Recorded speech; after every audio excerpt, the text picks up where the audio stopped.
They don't have any signages on this building. It says Broadridge, over there it says some other company. It's almost like they don't want us to know that they're here. This is 605 3rd Avenue in Manhattan, one of New York City's most expensive office buildings and the headquarters of the Anti-Defamation League, a civil rights organization that was supposedly founded to stop the defamation of the Jewish people and secure justice and fair treatment for all. That sounds all well and good. I mean, I would imagine most people would be on board for that. But after months of research into the ADL, including conversations with investigative journalists and Jewish peace activists, I discovered a much darker and more sinister reality, with the organization's power far greater than anyone could ever imagine.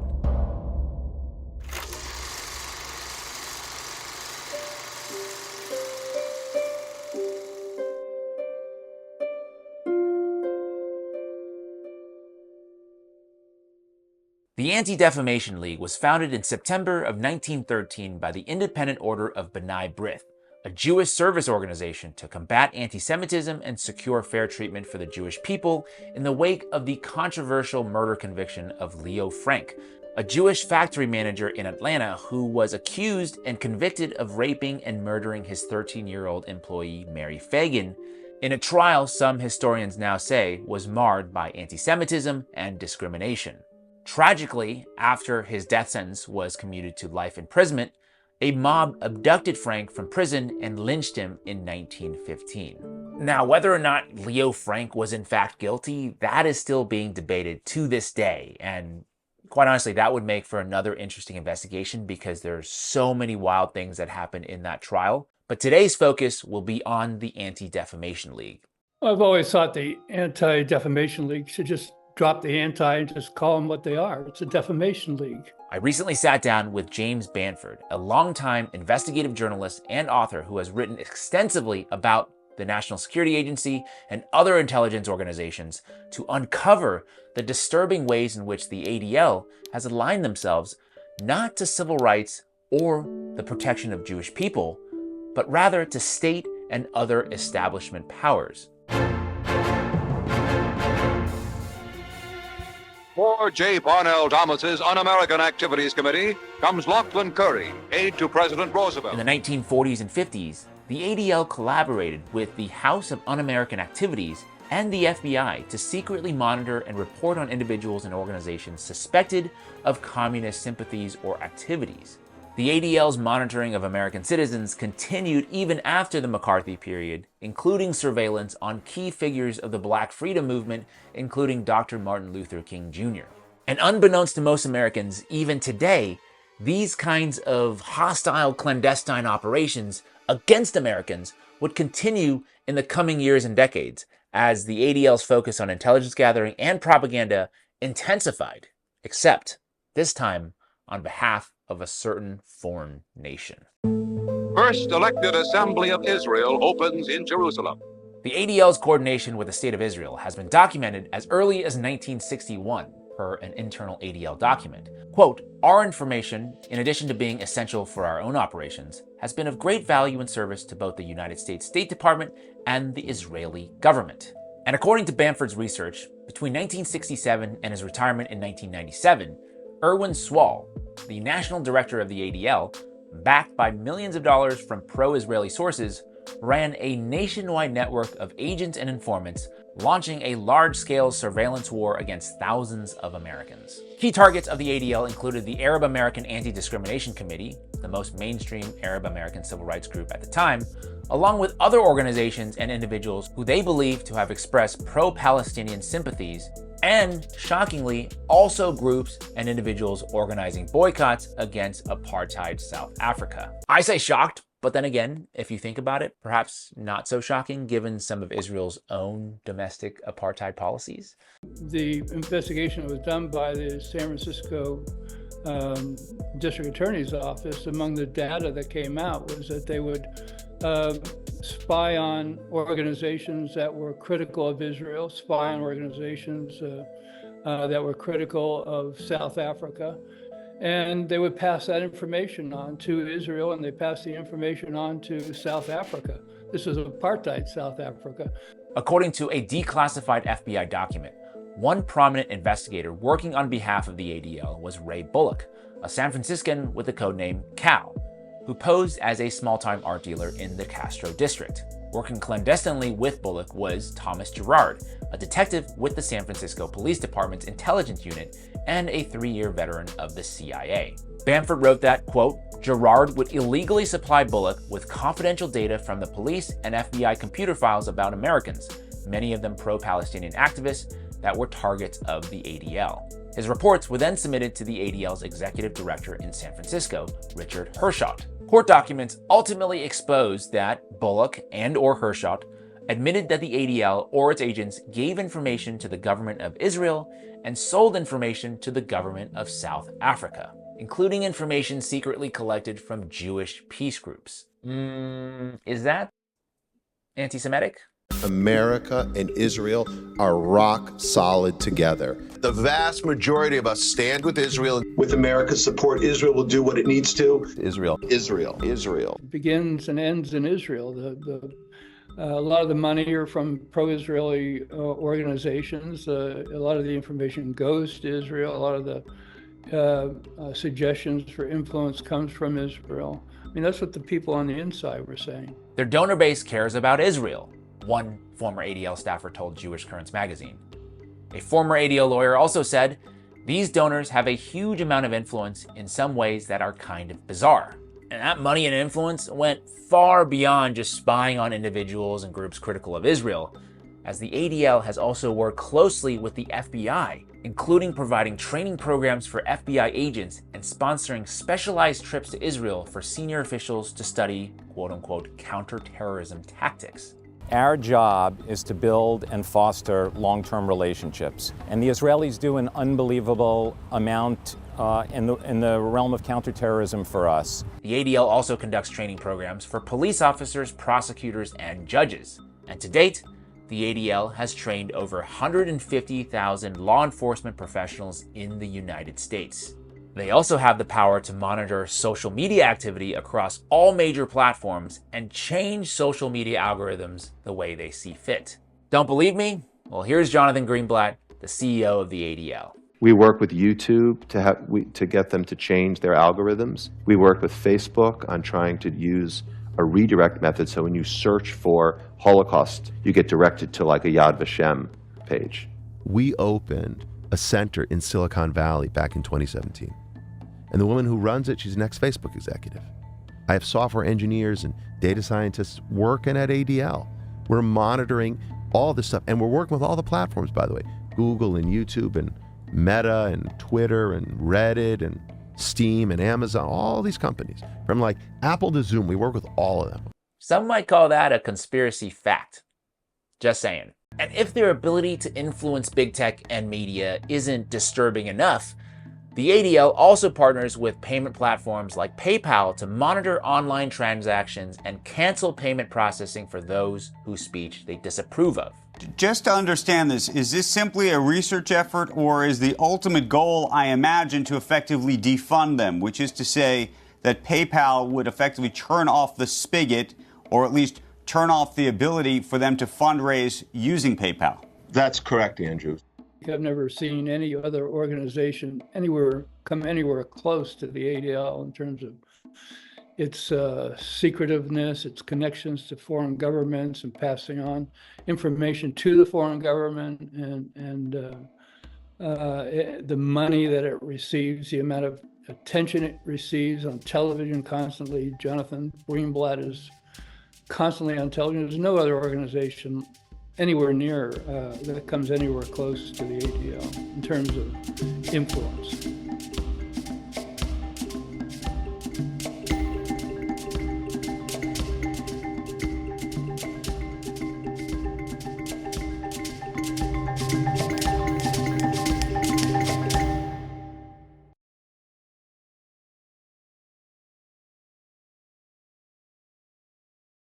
Multiple gunshots are heard. The suspect keeps telling about killing Jews. He doesn't want any of them to live.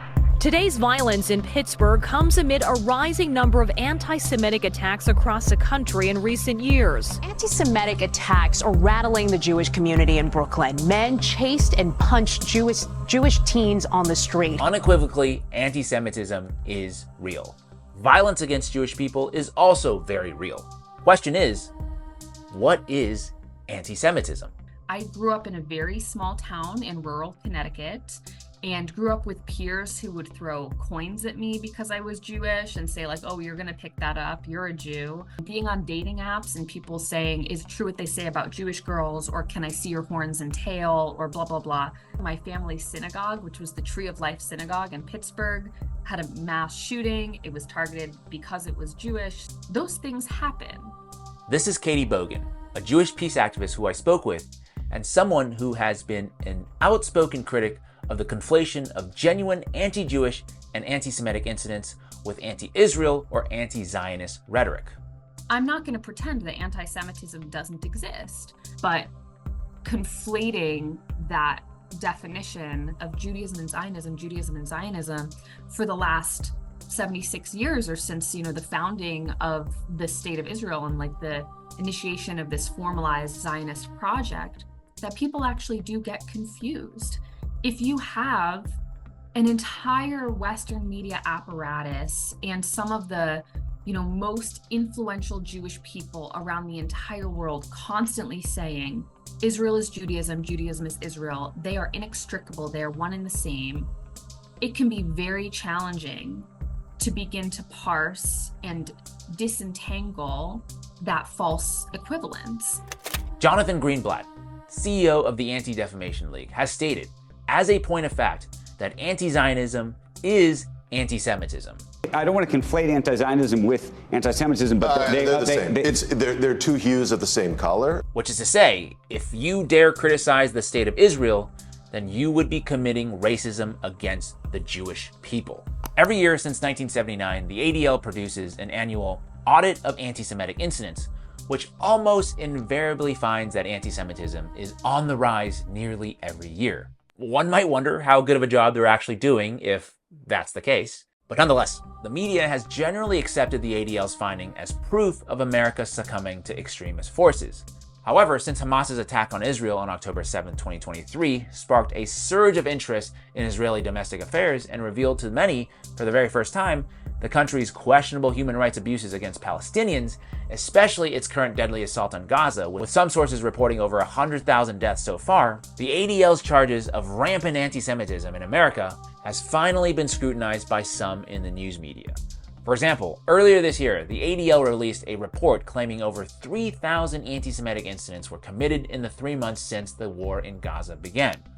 But when later pressed by Forward, a Jewish American newspaper, the ADL admitted that 2/3 of the cited anti-Semitic incidents were actions directed against Israel and its war on Gaza, not against Jews due to their religious or ethnic identity. Other reporting suggests that in addition to counting calls for Palestinian rights as anti-Semitic incidents, the ADL also considers criticism of the ADL itself as anti-Semitic. Well, that makes perfect sense, doesn't it? The Guardian reported that the ADL ramped up its lobbying expenditures 16-fold from 2020 to 2024 to push Congress to adopt a definition of anti-Semitism that also includes anti-Zionism. And to no one's surprise, it worked, with the House passing a bill this year that expanded the definition of anti-Semitism amid growing protests over Israel's war on Gaza.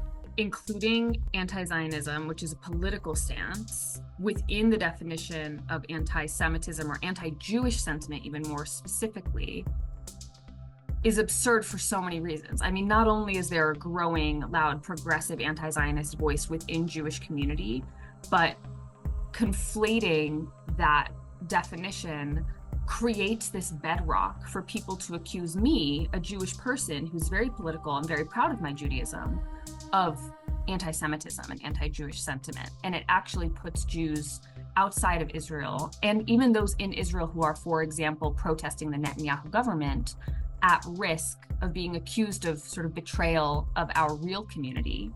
And it sets up, I think, a really anti-Semitic and anti-Jewish trope of this dual loyalty. And I think the more we conflate anti-Zionism and anti-Semitism, the stronger the foundation is for that dual loyalty myth that puts all Jews at risk. And perhaps, just perhaps, hear me out here, the ADL's reinforcing of anti-Semitic tropes is maybe by design.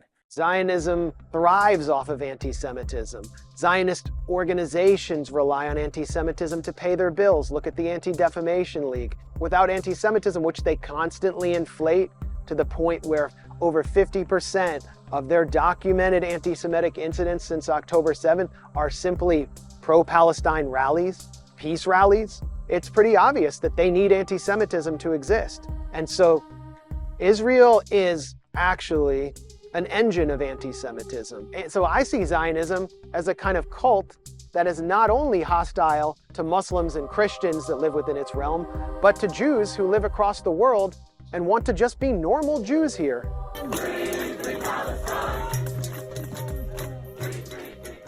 We need NYPD back on this campus or bring in the National Guard. Right? When you think about it in this context, without anti-Semitism, without hate, without the constant fear-mongering, there is no more nice Manhattan office building, no more cable news appearances, no more influence over big tech, and most importantly, no more money. The priority for many organizations claiming to be Jewish, but getting money from AIPAC, getting money from Israel, getting money from investments in the military-industrial complex, they might speak about Jewish safety, but Israel has their pockets. Like, Israel has their actual financial interests, their tangible interests. And so it doesn't really matter what they say if their funding is coming from an ethno-nationalist state that's currently committing a genocide. And I'm always asking myself the question of, like, who actually stands to benefit here? Like, who is telling you it's kill or be killed, and is it the arms dealers? Is a question I ask myself all the time. This analogy to the military-industrial complex is interesting because just as defense contractors benefit from ongoing wars, the existence of anti-Semitism becomes a cornerstone of the operational model of an organization like the ADL. And guess who suffers? It's not Jonathan Greenblatt, it's the entire Jewish community as a whole. I've seen a huge upsurge in online rhetoric of, maybe Hitler was right, or if this is what the Germans had to deal with, then no wonder the Holocaust happened. And like, Jews are always bringing this stuff upon themselves by being sneaky, by being violent, by being whatever. And so we're seeing the rhetoric really change, and this ugly, insidious thread of anti-Jewish sentiment make its way now into liberation movements, into pro-Palestine spaces. And as an anti-Zionist, very Palestine supportive Jewish person, that's been alarming to see. Don't love that. Look, I'm not going to beat around the bush. Two things can be true at the same time. Anti-Jewish hate does exist, but at the same time, the ADL is an Israeli spy organization masking around as a supposed civil rights group and doing real harm to the Jewish community writ large in order to run cover for the state of Israel. So I asked Katie the all-important question, what is the solution? What should groups like the ADL be doing to better serve the Jewish community? The ADL has this depth and breadth of resource that they've used to facilitate intelligence, working with the FBI, working with the CIA, really maintaining an eye on what they perceive to be threats to Jewish interests, including like Desmond Tutu and some of the anti-apartheid leaders in South Africa. Like the groups and individuals that the ADL has chosen to target with their intelligence have been people that are fighting for civil rights of other marginalized groups, have been people who we now see as these freedom-oriented leaders and change makers. And so I think the legacy of ADL intelligence is marred in a really disappointing and upsetting way. Like, this should not be the legacy of an organization claiming to represent Jewish interests, particularly given all of the overlap of activism of, Jews and queer organizations, Jews and Black liberation in the United States. Like, there has been this history of collaboration. And so to have that betrayal inside an institution that also claims to represent us is very upsetting. But if you have this apparatus that has the resources to garner and gather intelligence, all of those resources could be directed toward these guys marching in the street saying Jews will not replace us. And we have a growing movement that serves a real threat, that demonstrates an actual, tangible, embodied threat to Jewish safety in the United States. And instead, we're targeting people who just want liberation for their own populace, like just want Palestinian sovereignty. That seems like such a waste of time and energy. There needs to be such accountability for organizations and institutions that co-sign violence against Palestine, and I worry that the ADL is one of those institutions.